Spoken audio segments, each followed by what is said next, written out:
नमस्कार शेतकरी मित्रांनो, शेतकऱ्यांसाठी आताच काही मिनिटांपूर्वीच्या महत्त्वाच्या 4 बातम्या या व्हिडिओमध्ये आपण पाहणार आहोत। पीएम किसान या योजनेचा 16वा हप्ता शेतकऱ्यांना लवकरच वितरित केला जाणार आहे। मात्र तुम्ही या योजनेबाबत 5 गोष्टींची पूर्तता केली नसेल तर तुम्हाला 2000 रुपयांचा 16वा हप्ता मिळवण्याची शक्यता ही खूपच कमी आहे। शेतकरी मित्रांनो, तुमच्या बँक खात्यांची योग्य माहिती नोंदणी करताना तुम्हाला भरावी लागणार आहे किंवा तुम्ही भरली नसेल तर शेतकरी मित्रांनो तुम्हाला 16वा हप्ता मिळवण्यास अडचण येऊ शकते।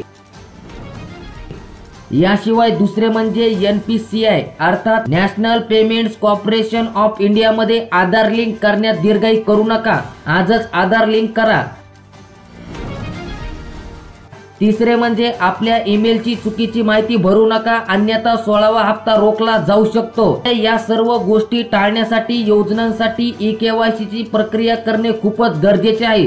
आजच आपले सेवा केंद्रावर जाऊन eKYC करून घ्या। आणि शेतकरी मित्रांनो, तुम्ही eKYC केली असेल त्याची पडताळणी देखील तुम्हाला आज जाऊन करायची आहे।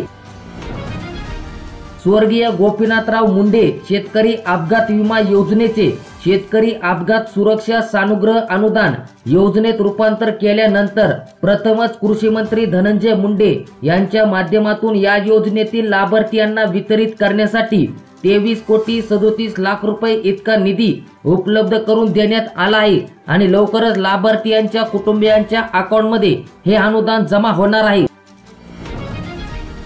इंडियन प्रीमियर लीग म्हणजेच की IPL आगामी सत्र 22 मार्च पासून सुरू करण्याचा विचार लोकसभा निवडणूक असतानाही IPL चे नियोजन संपूर्ण देशात करण्यात येणार असल्याचे संकेत IPL चे अध्यक्ष अरुण धुमल यांनी दिले आहेत।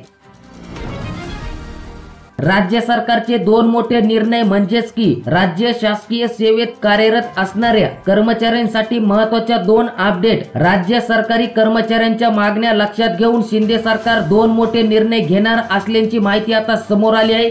यामध्ये पहिला महत्त्वाचा निर्णय म्हणजेच की जुनी पेन्शन योजना लागू करण्याचा विचार आणि महत्त्वाचा निर्णय लवकरात होऊ शकतो।